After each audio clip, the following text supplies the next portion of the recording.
ain't feeling like I'm Akademiks. Can't ride away. Yo, you know what I saw? And this is so, I think this is a clickbait a little bit. So Trap Lil Ross, he dropped a video claiming that Drake, he said the dark What if I told you OVO was actually dark truth about OVO? It's really a gang. I gotta watch this nonsense. Hold on. a gang. You thought it was Drake's label, but really, it's just a front for the modern day iteration of one of Toronto's most dangerous street gangs. The only difference is, Drake is possibly the most successful musician living on earth right now, and him being the billionaire leader of one of Toronto's— Yo, what's up with people trying to put a Rico on the boy, man? We got Charlemagne trying to put a Rico on the boy, saying he got MAGA Republicans, he's paying for bots. Now we have Trap Lil Ross saying that there's a Rico because what? It's a gang. What?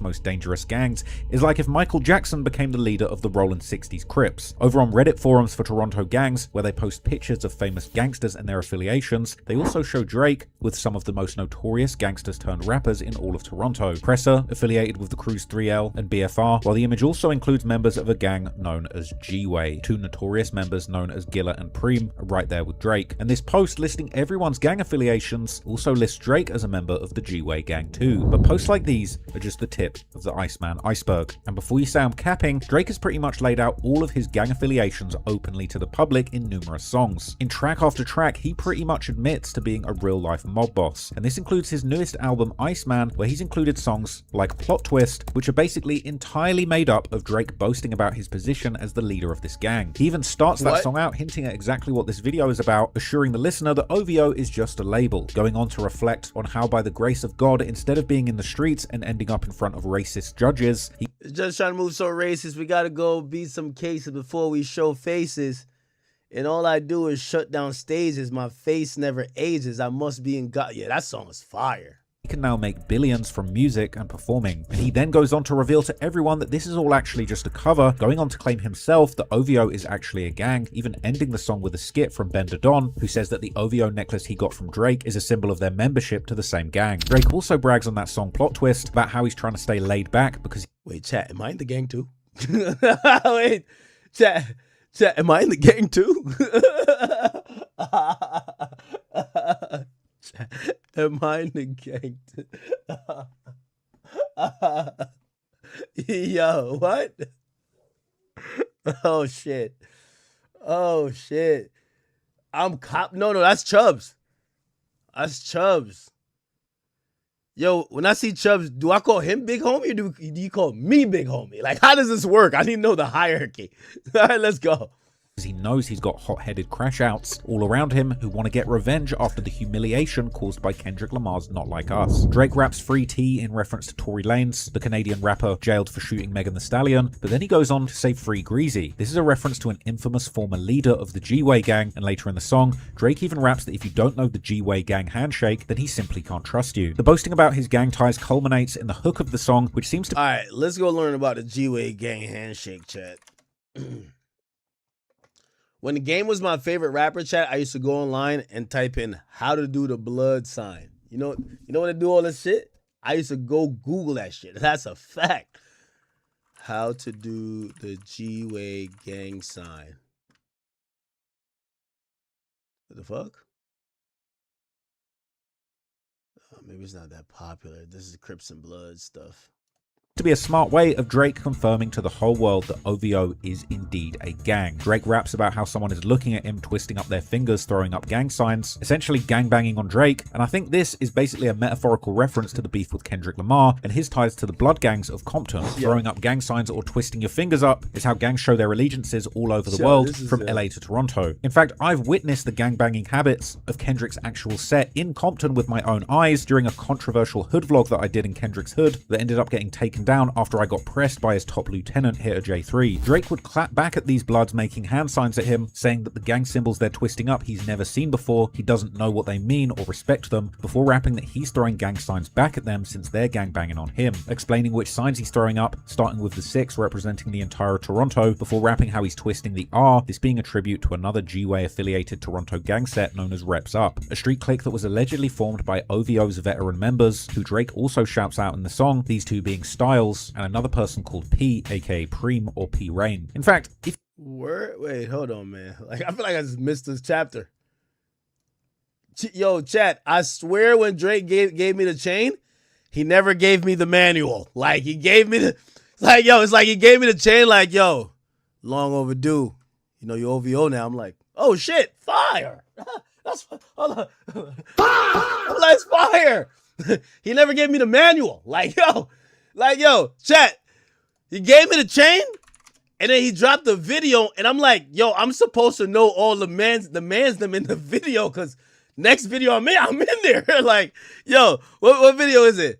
It's not a plot twist. Is it Whisper My Name? Where's the one where, like, he redoes the headline shit, but it look mad gangster now? What's the name of that song? What's the name of that song, chat? It's not this one. It's not this one. What song is it? It's not Burning Bridges. Oh, yeah, this one's. Yeah.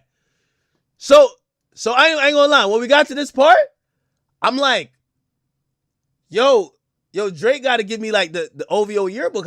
I don't know all the guys in here. Like, you know what I mean? Like, yo, we the fam now. Like, yo, it's OVO act. Like, I'm like, all right, bet. So I'm like, all right, okay. All right, I know Chubbs. Yeah, there's a lot of people in here. Like, you know, like when you crip, like you gotta know Tookie Williams and shit like that. Like, you gotta know Big U. If you blood, you gotta know Whack 100 and shit like that. Yo, we OVO, so I'm like, shit. Only know about 5 niggas. You know what I mean? I gotta show up to the meeting. I'm like, fuck, it's like 30. I gotta show up to the meeting, chat. No, if you're blood, you got no Whack. You got no Whack and Whack YG. Yeah, Whack YG and Game. If you a blood, you don't know Whack YG or Game, you might not be blood. If you crip, you got no Big U, Tookie Williams. Who else? Am I wrong? If you a blood, like legit, from what I heard, if you a blood and you don't know Whack 100, The Game, YG, Big Draco from Bompton, and Chris Brown, you ain't tapped in with the bloods like that. Word up. That's a fact. And if you a Crip, you got no Snoop Dogg, Big U, who else? Somebody said, am I a gangbanger? Well, I'm trying to learn the basics. I'm trying to learn from a Trap Lord Ross video. I'm trying to tell you that Drake didn't give me the fucking manual, so I'm trying to learn from a Trap Lord Ross video. I'm gonna learn how to twist it up. I'm twisting up the 6. You feel me? I'm trying to learn from a Trap Lord Ross video right now. For he doesn't know what they mean or respect them, before rapping that he's throwing gang signs back at them since they're gangbanging on him, explaining which signs he's throwing up, starting with I'm gonna lie to you, what gang is this? I've always wanted to be in this gang. YNW Melly always made gangbanging look so cool, bro. Him and TK. Yeah, I want to be in his gang. He did this on NBA TV, nigga. Look, god damn. Yeah, what gang he just threw up? I want to be in that gang. Oh shit! What the fuck? This is a tutorial. That's kind of cool. What's that? It's like a star. That look like Patrick. Dead ass. This look like Patrick from SpongeBob. How you do this one? Be honest, that don't look like Patrick from SpongeBob? Nigga look like Starfish right there. Wait, wait.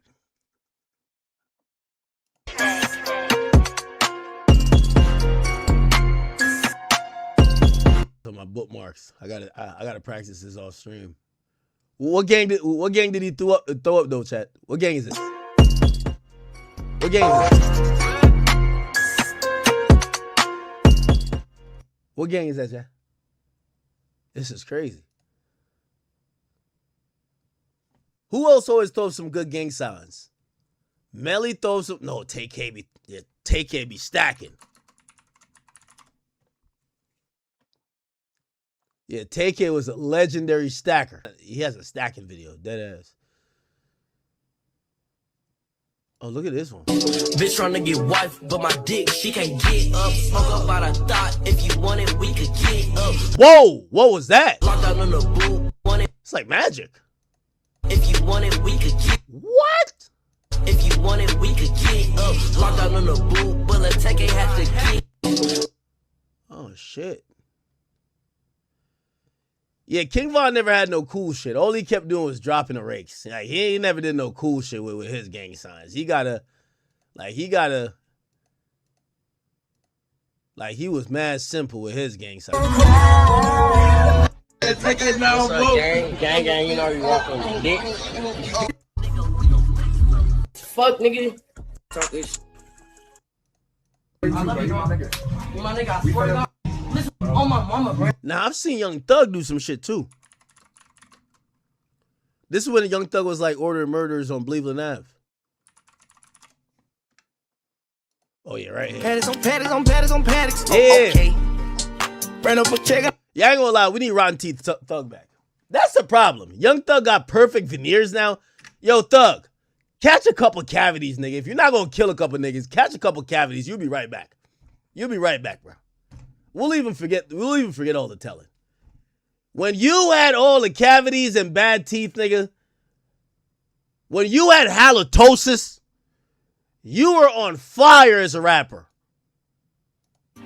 When you were emaciated, nigga, looked like you wore a size medium, nigga, you were on fire.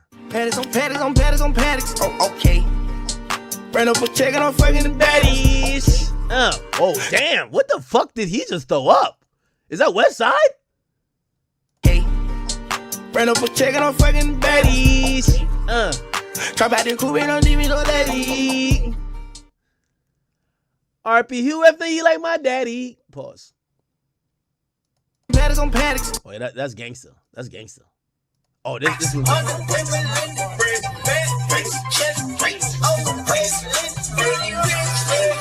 Is this one gang he's throwing up or like five? Yo, chat, like, on some real shit. Is this nigga throwing up one gang or five gangs? Nigga, like, yo, if it take you 20 seconds to throw up one gang sign, you might as well just say it, nigga. Like, fuck the signs. Just be like, yo, nigga, I'm blood. Yo, why is it taking it so long?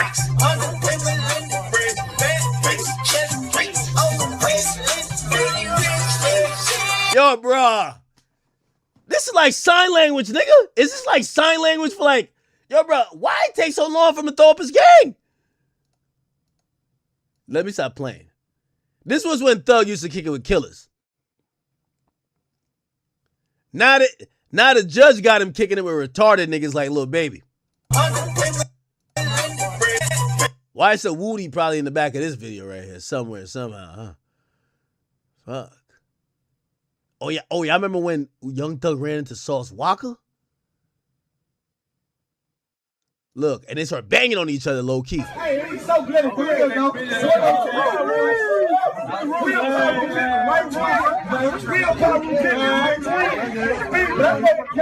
Nah, oh yeah. Nah, Thug ain't give a fuck. Thug threw up his sign immediately. Oh shit, this is some gangster shit, huh? Oh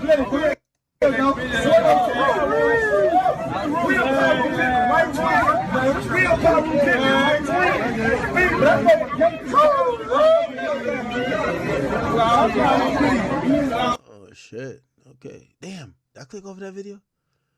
All right, let's get back. Let's get back to Trap Lil Ross. So Trap Lil Ross is now telling me that I'm in the OVO gang. Like what? Oh man. 6. All right, here we go. It's the gangbanging habits of Kendrick's. Hey, is this like Kendrick Lamar dirty cousin? Is him right here? This thing need a job. Like, every time I see him on my timeline, I be thinking, ain't Brown hiring? Don't UPS work? Yo, Kendrick gotta be the worst cousin of all time. This nigga is the only nigga that look broken in 140 characters. I've never seen it before, bro. If Drake got like a broke cousin, at least he let that nigga don't get online. Like, yo, bro, don't get online and embarrass me, okay? Stay broke in the hood. This nigga right here. Is this him? Actual set in Compton with my own. Is he a killer or like he just be on Twitter? Like, you know what he remind me of? Hitta J3 got to be like the AOKD of like LA, bro. Like, he got to be like AOKD. No disrespect to you, bro, but like he like the AOKD of like Compton, bro. Own eyes during a controversial hood vlog that I did in Kendrick's hood that ended up getting taken down after I got pressed by his top lieutenant, Hitta J3. Drake would clap back at these bloods, making hand signs at him, saying that the gang symbols they're twisting up he's never seen before, he doesn't know what they mean or respect them, before rapping that he's throwing gang signs back at them since they're gang banging on him, explaining which signs he's throwing up, starting with the 6 representing the entire Toronto, before rapping how he's twisting the R, this being a tribute to another G-Way affiliated Toronto gang set known as Reps Up, a street clique that was allegedly formed by OVO's veteran members, who Drake also shouts out in the song, these two being Styles and another person called P, aka Preem or P Rain. In fact, if you look at the way Drake throws up his 6 for Toronto with a kind of split finger at the top with like a bunny ear effect, well, that's intentional because it actually is the gang sign creating the letter R that stands for the Reps Up gang. So throwing up the 6 in this way. What?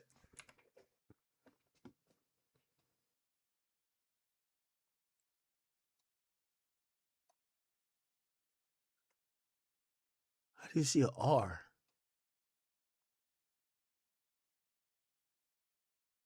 Actually is the gang sign creating the letter R Yo, that stands for the Reps Up gang. Wait.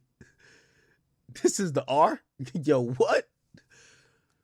So throwing up the 6 in this way upside down is basically throwing up the gang sign for Reps Up. You might recognize this gang sign from the picture on the very cover of the Iceman album, which if you flip vertically shows Drake throwing up the Reps Up gang sign perfectly, made even more iconic by the fact that he was doing it in Michael Jackson's actual original sequin glove that Drake apparently bought for $120,000. Elsewhere on Plot Twist, Drake would shout out other gang ties he's got from different cities, like his connects from Houston known as Mob Ties. This being the new generation of Rap-A-Lot, the infamous label and crew started by one of the most infamous men in Houston rap history, J. Prince Sr. This organization has since transformed into something resembling much more of a gang than a record label under the fearsome moniker Mob Ties, apparently founded and led by J. Prince Jr. Drake would then end the hook of the song by saying that he's twisting up the October gang, essentially confirming that OVO is actually a gang that brings power from all of these crews together in one organization. But while Drake's OVO has had a lot of connections in Houston and elsewhere in America, it's really in Canada and Toronto where Drake's real killers are lurking, and it seems like the person he's actually threatening on Iceman with these killers is indeed Kendrick Lamar and his blood gang. As Drake Whoa.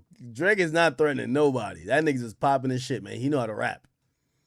ends his final verse, rapping how he doesn't recognize any of the gang signs that Kendrick or his people like Hitta J3 are throwing up, saying that maybe where they're from people know what it means, but all he knows is that his gang of OVO savages are furious towards Kendrick and the Bloods. So at this point, the question really is... Okay, calm it down now.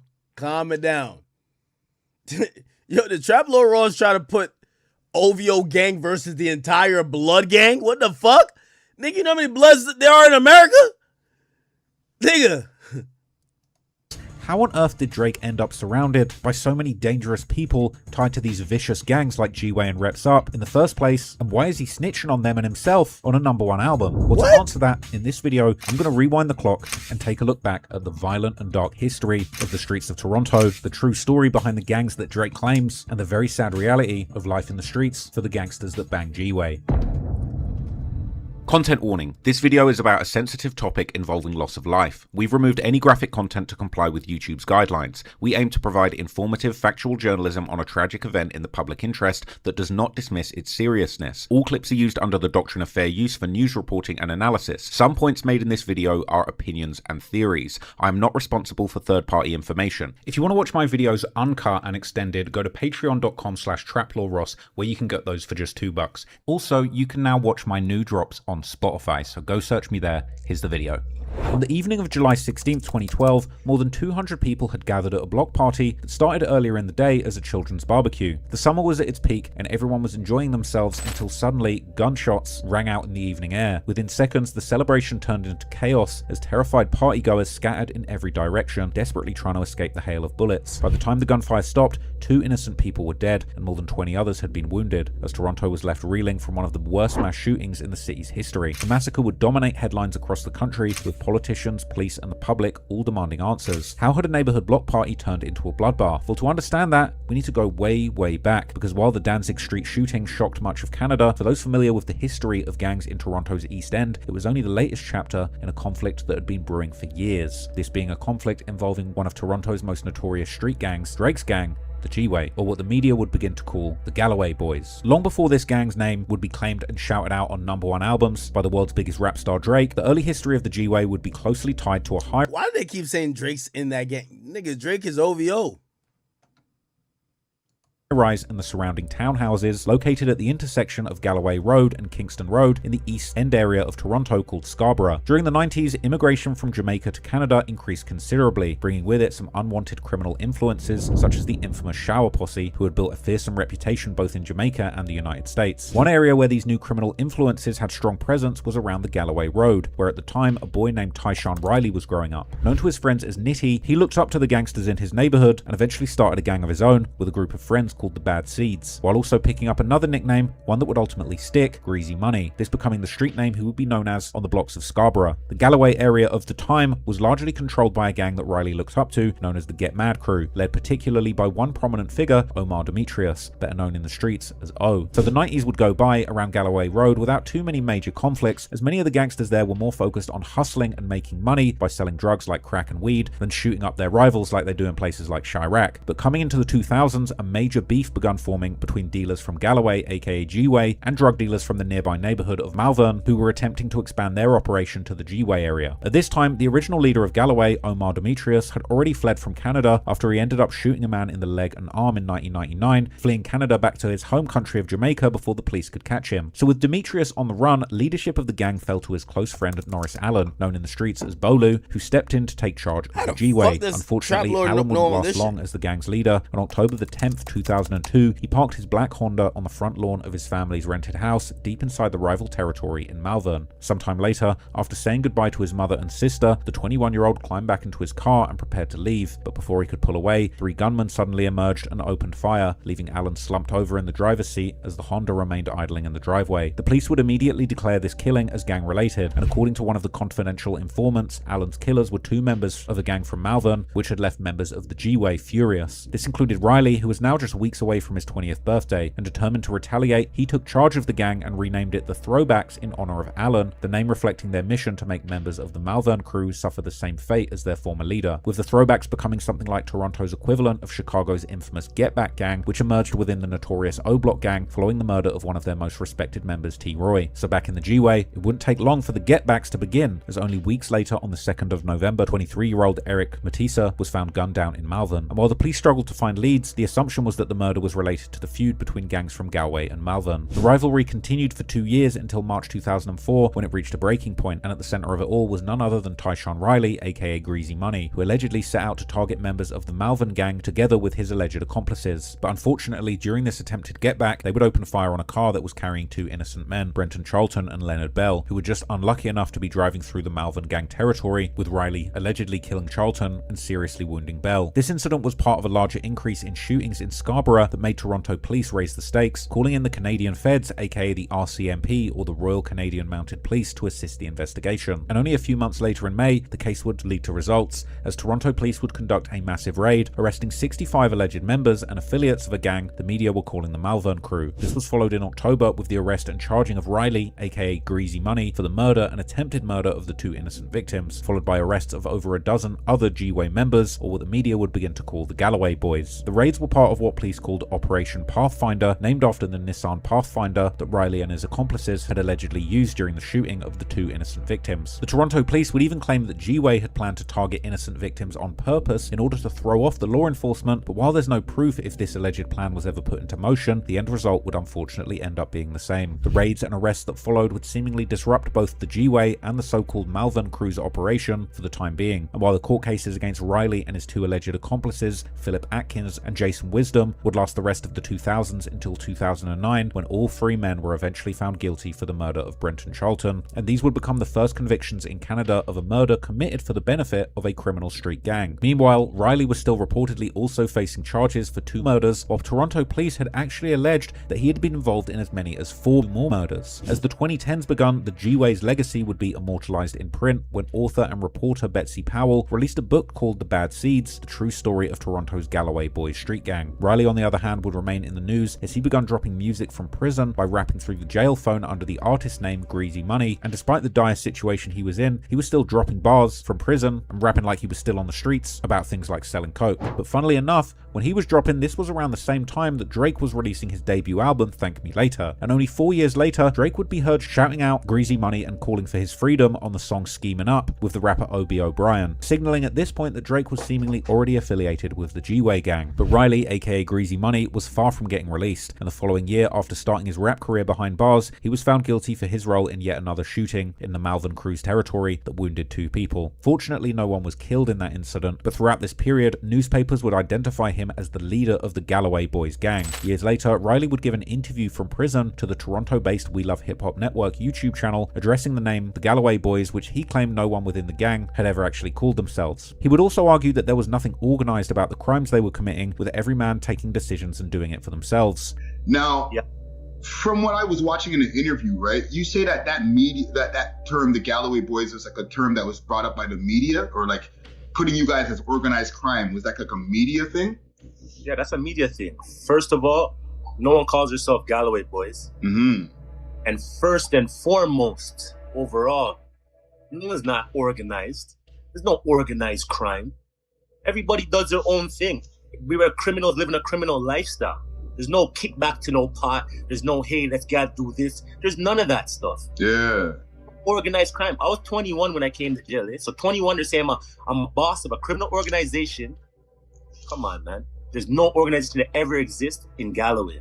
Meanwhile, in 2012, with numerous shootings and murders taking place, and this being the generation of the gang that would spawn many members who would later become associated with Drake's OVO crew, so a lot of Drake's team in the modern day hailed from the Galloway around this era. Betsy Powell, the author of the book about the gang, would publicly declare in the Toronto Star newspaper that Galloway, or the Galloway Boys, were back and showed no signs of stopping. Already at the end of 2011, the new generation members of Galloway had allegedly committed a murder of yet another innocent man named Dimitri Barnaby. This would lead Toronto police starting a new investigation into Galloway called Operation Brazen. But when things would really get out of control was the infamous July 2012 Danzig Street mass shooting. Danzig Street is located just a few hundred yards away from Galloway's home base, meaning that the party was attended by numerous members of the gang. According to police and the newspapers, the shooting incident would originate from the Galloway members taking over the party and beginning to G-check people in the crowd, trying to make sure that there were no outsiders from op neighborhoods, especially members of the Malvern crew, who they allegedly ended up finding and kicking out of the party. Well, members of the Malvern crew didn't appreciate being G-checked and kicked out, and they would allegedly later return with reinforcements, with the confrontation starting off and eventually leading to the tragic mass shooting. Police would also reveal in new news conferences that the new generation of the Galloway were allegedly connected to 3 murders, including Barnaby and the 2 victims of the mass shooting, as well as 7 shootings dating back to the summer of 2011. Once again, Drake could be heard referencing incidents connected to the Galloway in his music, but this time the tone was very different, as back then he actually devoted an entire verse to paying tribute to the victims of the mass shooting on the 2013 song No Guns Allowed by Snoop Dogg, who at the time was performing under his reggae alter ego Snoop Lion. It would take years to find the culprits of this mass shooting, but eventually 3 people were charged and convicted in relation to it. This included alleged Galloway member Nahom Segazab, aka Gifted, who pled guilty to 2 counts of manslaughter.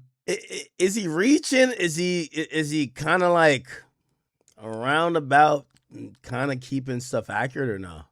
manslaughter and 6 counts of aggravated assault, receiving a 14-year sentence. This was followed in 2015 by the trial of an alleged Malvern crew member, Shaquan Mosquito, aka Bam Bam, whose murder charges were eventually dropped, but he ended up pleading guilty to 4 charges, one of these being counseling 2 people to commit murder. But lastly, the most severe sentence would be handed to Foloranso Owusu, who was just 17 years old at the time of the shooting, with prosecutors alleging that he had fired the first shot in the gun battle, a claim that ultimately led to his conviction on 2 counts of second-degree murder, although he didn't actually fire the killing shots, as well as 1 count of attempted murder, 1 count of aggravated assault, and 1 count of reckless discharge, leading him to a life sentence in 2016. Meanwhile, the following year after the mass shooting, in 2013, there would be yet another major police raid, during which the police would hit 41 alleged gang members with over 400 charges, these including alleged members of the G-Way, as well as alleged members of a crew who police and media labeled simply as the Orton Park Gang, the name coming from Orton Park Road that runs to the west of Galloway on the other side of a large nature reserve, and this gang was the alleged new main ops of the new generation of the G-Way. After this raid, the media's interest in what was happening around Galloway appeared to fade considerably, with coverage shifting largely to the ongoing court cases that involved alleged members of the gang. One such case concerned Jason Wisdom, one of the 3 men convicted in the murder case involving the alleged leader of the gang, Tyshawn Riley, aka Grease Money, with Wisdom getting acquitted of his charges in 2017 after having spent 13 years in police custody. After regaining his freedom, Wisdom would eventually become part of Drake's OVO crew, now known on Instagram as OVO Dracula, this being yet another sign of Drake's deep ties to the most dangerous members of the G-Way gang. But while the media would largely stop reporting about the G-Way or the so-called Galloway boys, outside of the media limelight, the gang has seemingly continued to operate to this day, something we'll discuss in more detail later. But when it comes to Drake's gang affiliations in Toronto, as mentioned at the beginning, there's also another crew who seemingly hailed from the same area as the G-Way, but were known by a different name that Drake has serious ties to, that dangerous gang being known in the streets as Reps Up. Reps Up is a clique that seemingly got started in G-Way's hood in the late 2000s. One of their most known members is the rapper Preem, formerly known as P. Rain, whose oldest music videos on YouTube go all the way back to 2009, while he can also be seen repping Reps Up in interviews all the way back in 2010. What's up, man? It's your boy P. Rain, Reps Up, hailing from Canada, Toronto. I'm all the way in Vancouver, BC, with your boy, the Archivist. Ha. In 2014, Yeah, I always looked, so P. Rain, I always thought like he was an artist that was affiliated with OVO. I guess people have like taken interest into like his street ties, but like I always thought he was a dope artist. He had that song with Drake called Drunken Fuck, DNF. 2014, Preem would drop a hood vlog on his YouTube channel talking about the infamous history of his hood in Galloway. This is definitely, to me, the craziest neighborhood in the country, as far as Canada goes. Especially events that took place here. I've never seen it happen anywhere else in Canada on that magnitude of like violence, just like publicity, negative publicity and shit that we've got. And that's nothing to be proud of, and just say, oh, we're the baddest neighborhood in the country, but Yo, how come niggas is getting a haircut with they fitted hats on, bro? That's some papoose shit, bro. My man getting a haircut, he got his fitted hat on, bro. Like, come on, bro. This nigga getting a haircut, he got his fitted still on. This is like some papoose shit. Somebody's a papoose maxing. You ever seen a picture of like papoose getting a full-on haircut with his, look. With hat on. Infamous picture, bro. Infamous picture, bro. Nigga, this picture right here is like one for the ages. that's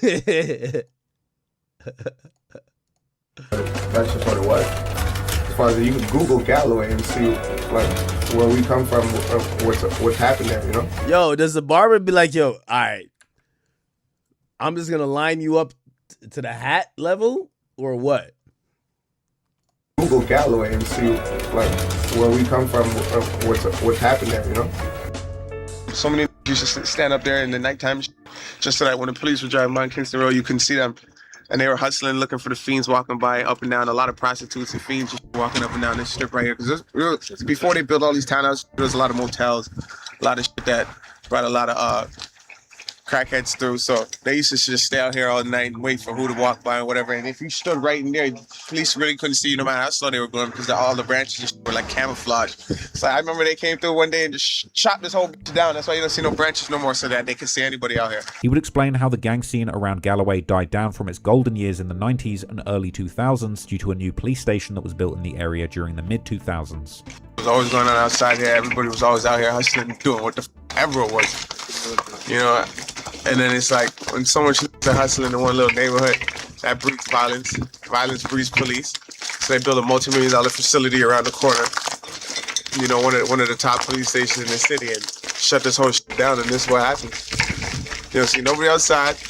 Everybody's in jail. And this is what's left.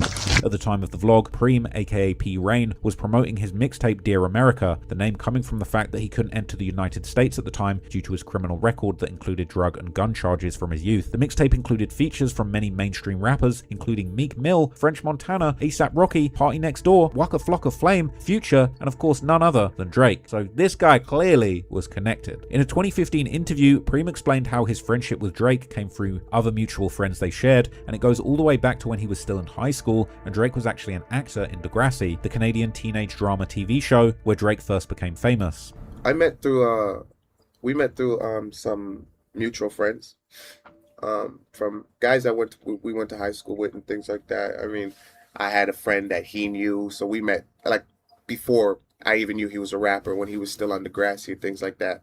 We became close friends. We just clicked, and everybody used to just go out together and like that. So naturally, me being that I was rapping and him starting to rap, musically, it kind of, you know, just came together. But he would also explain the formation of Reps Up, explaining how it started as a rap group that he came up with while still in high school with his friends. One of the early pioneers of Reps Up was also Styles, another longtime member affiliated with Drake's OVO crew. But as time went on, Reps Up grew into a much larger collective, bringing together people from Galloway and the surrounding community under the same banner. And for the people that don't know, tell us about Reps Up. Man, Reps Up is just something that I created when I was still in high school with a few homies. We used to be a rap group actually before Chubbs. Chubbs used to live in the States, so I used to be in a rap group with my cousin, one of my best friends, Styles, and we were called the Reps. You know what I mean? And Reps Up is just something we used to say. It was like a slogan, like throw your reps up when you make the R's with your fingers. But I mean, people just kind of gravitated towards Reps Up more than the reps, and that slogan kind of became our name. So we stuck with it. Yeah, we stuck with it and we ran with it. But I mean, it's like a family, man. It's the people from my neighborhood, guys I've grown up with, my family, my friends and homies like that.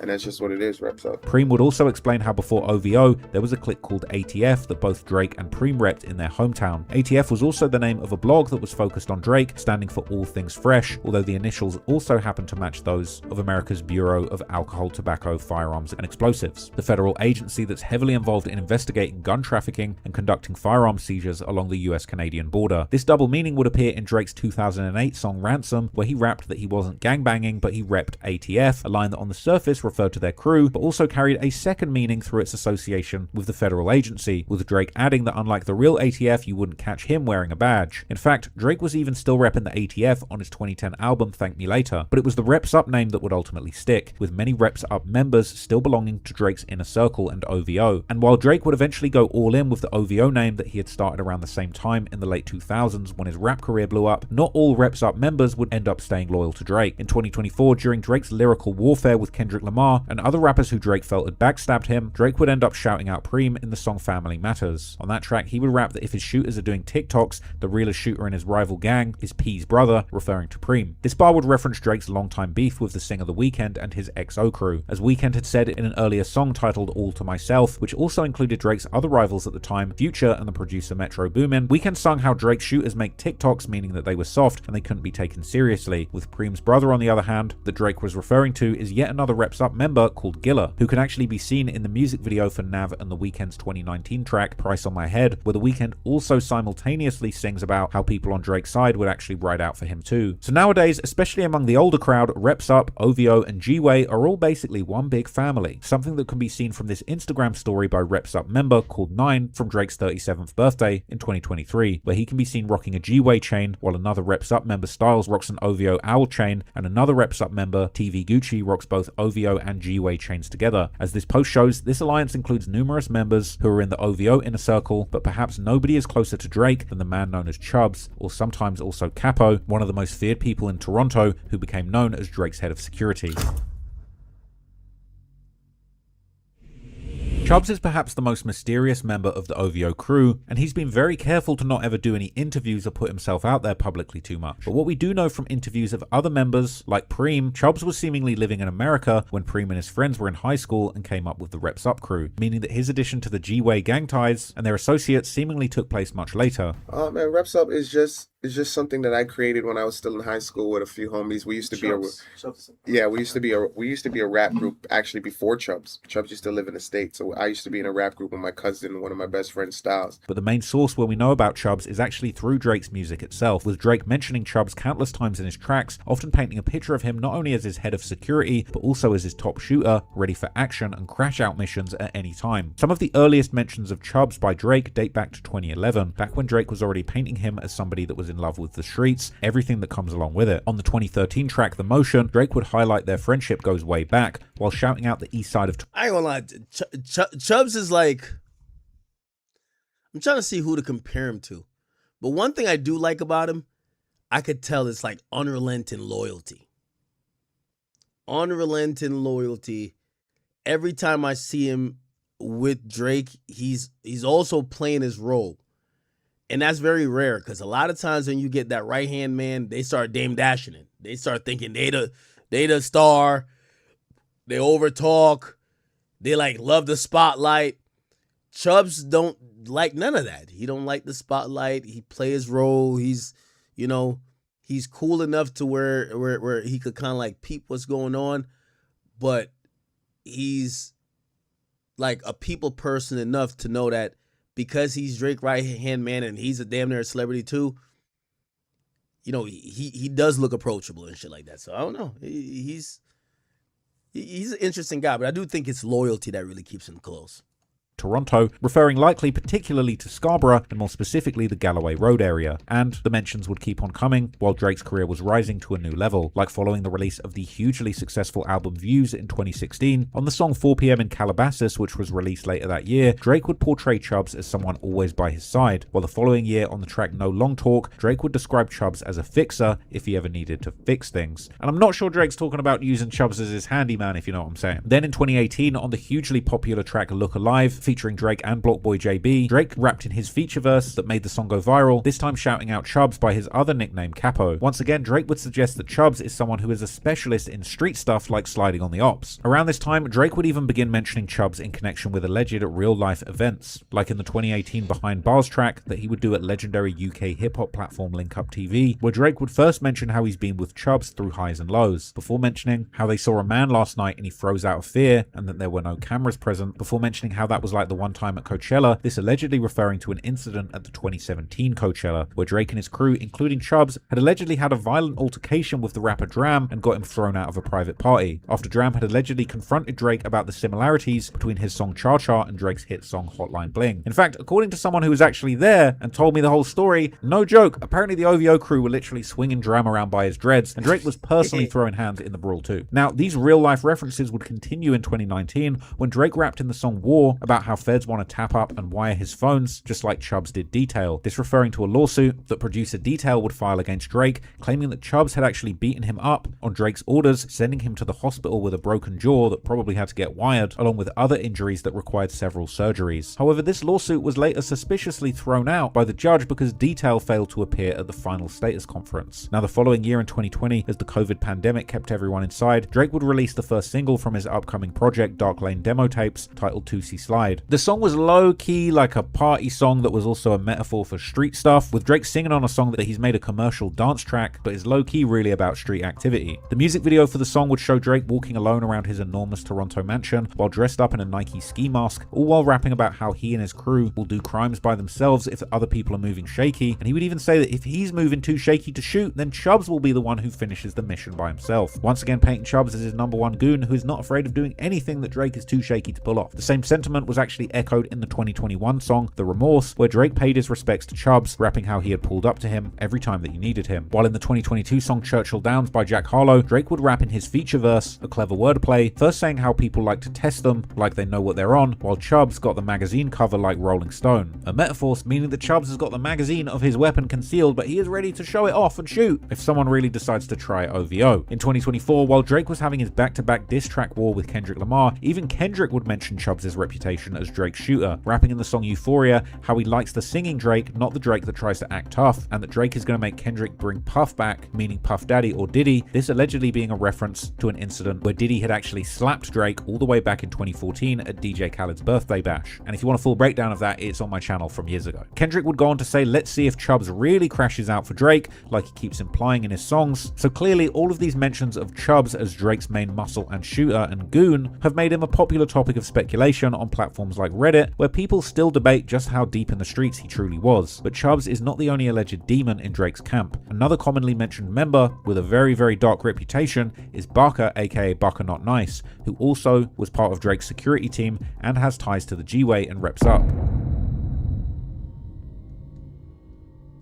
Unlike Chubbs, Baka has put himself out there, releasing his own music for close to 10 years that have millions and millions of views on platforms like YouTube, as well as featuring on Drake's songs several times. But Baka has also been shouted out by Drake in his songs, like on the 2014 track Schemin' Up, where Drake asked for the freedom of the former G-Way leader Tyson Riley, aka Greasy Money, while also calling for the freedom of Baka in the same lyric twice. So with Baka, we don't have to speculate about his criminal past because it's been very well documented in the media and in the courts. Born in 1979, after spending his childhood in Montreal, Baka moved to Toronto, seemingly in a hood that was located close to the G-Way's first main ops, the Malvern crew. But Baka's hood was allegedly affiliated with the G-Way and Reps Up, whose hood was located further north. In podcasts, Baka has explained how he and his partners in his hood went on a crime spree when he was around 18, with Baka eventually getting caught. So basically, like when I was 18, so it's crazy. So at one point I went on a rampage with my little buddies in the streets. We were just like doing a whole bunch of robberies, armed robberies, just going crazy as kids, you know?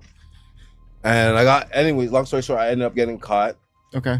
And I ended up taking the charge. Okay. Like they didn't have anything on any of my other friends, but they wanted me to roll over on them. He would receive a 2-year and 7-month sentence, and after completing it, he was back in the streets. In 2001, Baka, real name Travis Savory, would end up getting tangled in the biggest case of his life, as he was convicted on an attempted murder charge, receiving a hefty 13-year sentence. However, he was able to appeal the conviction in 2005, and once again was able to return to the streets of Toronto, but it didn't take long for Baka to end up back in trouble once again. And in 2006, there would be the first mention of him in local media when he was busted in Toronto's East End with guns and drugs, namely crack, with him receiving a whopping 19 firearms and drug charges. The next mention in the newspapers would come already the following year, and this time it was part of a case involving none other than the original leader of the G-Way, Omar Demetrius, aka O, who is now seemingly known as Lloyd Demetrius. After first fleeing to Jamaica in 1999 following the shooting where he hit a man twice, Demetrius had tried to return to Canada under his own name already the following year, leading to him getting slapped with a 9-year sentence for attempted murder. But already in 2005 he was getting paroled and deported back to Jamaica. But now he had somehow managed to sneak back into Canada,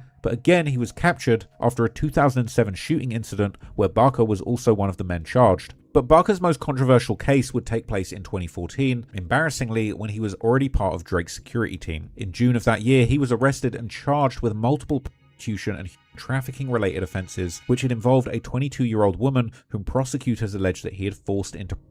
The following year in May, Baka would end up pleading guilty to assaulting the 22-year-old woman, receiving a light sentence of 6 months. But since he had already spent 10 months in jail, he was allowed to go free immediately, with Drake himself celebrating the release on Instagram by writing how there was something in the air today and a lot of good things happening at once. But this one means the most, been waiting for 11 months, Baka finally home. It was seemingly about a year later when Baka would make a transition from Drake's security team to a rapper, actually signing to Drake's OVO label and beginning to drop songs and music videos back to back. track, with his first music video for the track titled TCHC appearing to be filmed in his old hood in Scarborough. By 2017, Baka's rap career would truly take off with the release of Live Up to My Name, a song whose music video has since amassed more than 16 million views on YouTube. The video shows Baka enjoying the high life in Los Angeles, while later scenes feature him wearing a sweater with a large golden OVO owl logo on it. The video also includes appearances from several prominent artists like Sway Lee and Slim Jimmy from Ray Shremmerd, Nav, and also The Weeknd, who was still closely associated with the OVO camp at this point before the eventual falling out with Drake. Even Drake himself would make an appearance, clearly proud of his new signee and muscle. But unfortunately, 2017 would also end up being a tragic year for Drake, OVO, Reps Up, and the G-Way Alliance, as one of their main members, called Fifth, real name Anthony Soares, was gunned down on September 14th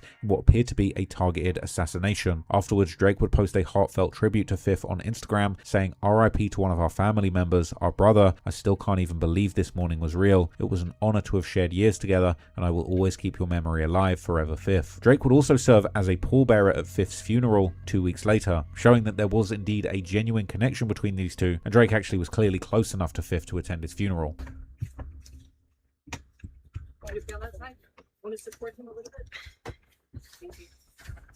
But while the family and friends were mourning their loss, the police would eventually release security camera footage that actually captured Fifth's final moments, putting it out publicly in an effort to receive tips about the suspects. The video would show two shooters running up to Fifth, who was inside the entrance of a large high-rise lobby. The shooters immediately opened fire through the glass, shooting Fifth numerous times, one of them even opening the door to the entrance and shooting some more to guarantee the kill, then wiping the door with his shirt in an apparent attempt to remove any fingerprints, before both shooters run to a getaway car with a driver waiting for them that quickly flees the scene. But despite all the efforts by the police, Fifth's murder remains unsolved, although the calculated manner in which the shooting was carried out leaves little doubt that it was clearly a targeted gang-related hit. Meanwhile, Baka's music career would eventually end up taking a serious blow in 2024 when his past came to haunt not only him, but also Drake, as Kendrick Lamar released his chart-topping diss song Not Like Us, a track that many considered to be the knockout punch in their highly publicized rap beef. In that song, Kendrick would diss not only Drake, but also OVO members like Chubbs, and most notably Baka, whose past charges involving a young woman gave Kendrick a powerful angle of attack. By drawing attention to Baka's role within OVO, Kendrick added further credibility to the song's main theme that was accusing Drake and members of his inner circle of behaving like predators with young and underage women. Phrases like "A minor," "certified lover boy," "certified PDF," "Say Drake, I hear you like him young," "Baka got a weird case, why is he around?" All these lines ended up going super viral, and they had the whole world laughing at how the OVO crew had been dealing with women. This was made even worse by the cover art that depicted Drake's famous home on Google Maps, with added dots that are apparently used to denote that predators on the ex-offenders register were living there. Baka would later respond to the diss in an interview with the YouTube channel Hot Freestyle, saying how he was about to respond to the diss immediately, but Drake would actually convince him not to do it. Obviously, during like the recent events that happened, like last summer and everything like that, I won't get too much into details with it, bore you with that, because you don't care about that too much, but how is it for you to hear all the noise that people were saying, right? People were just talking about stuff that they don't even know about, saying, "Oh, Ray, this is this, whatever." Yeah. How did you keep your composure and stay calm? Yo, to be honest with you, man, at first, my first initial thing was to respond and respond quickly, very efficiently, and very to the point. Very directly. Yeah, and you know, but like it was like it started brewing in me because where I come from, like that doesn't happen. Like you can't just call out a man and not have paperwork to back up your talks. Like that is ludicrous. And then like to see like a whole nation behind it and celebrating it like it's a true story is unbelievable, because you know everybody has to understand, like I have a kid, Drake has a kid, you know what I mean? So like making accusations like that are like ridiculous and out of this world, you know what I'm saying? So but like what I was gonna tell you is this, like I was building up a lot of anger and stuff like that, but then I got a call, and I don't know why I got this call. It's like God said something to him or something, but the boy, sorry, it might not have been a call, it might have been a text message, but he messaged me, and he's like, "Yo, I know what you're feeling, I know you as an individual, and I know how you get down, but I'm just letting you know, like, don't listen to the noise, because it's noise. And if you go back and look at all these people that are saying things or having anything to say, they're not even actual real people. They're like bots. Exactly. So like, don't let that bother you, bro. Facts. Like, so far, we've covered some of the older members and affiliates of G-Way, but there's also the new generation who is still coming up and pledging allegiance to Drake and OVO.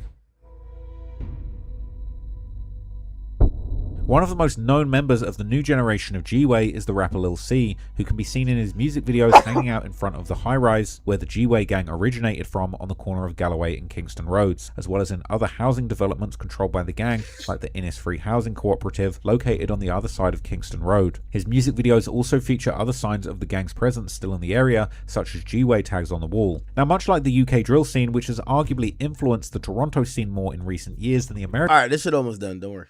Scene, Lil C and his partners are most often seen in his music videos, masked up, hiding their real identities, likely due to the illegal activities that they may well still be taking part in at that point. Or maybe because in Lil C's case, it also builds an aura of mystery around him that kind of keeps the music career moving. Lil C and his partners are also often seen hinting at their affiliation with Drake and OVO, like making Instagram posts with Drake's song, like the song Plot Twist, where Drake raps the line about the G-Way handshake, with Lil C and his partners showing the world how that shake is actually done. He's also followed on Instagram by the older G-Way and Reps Up members, who are some of the main people in Drake's OVO crew, including none other than Drake's alleged top shooter, Chubbs. So perhaps Drake's lyrics about having young shooters ready to mask up and crash out for him aren't cap after all.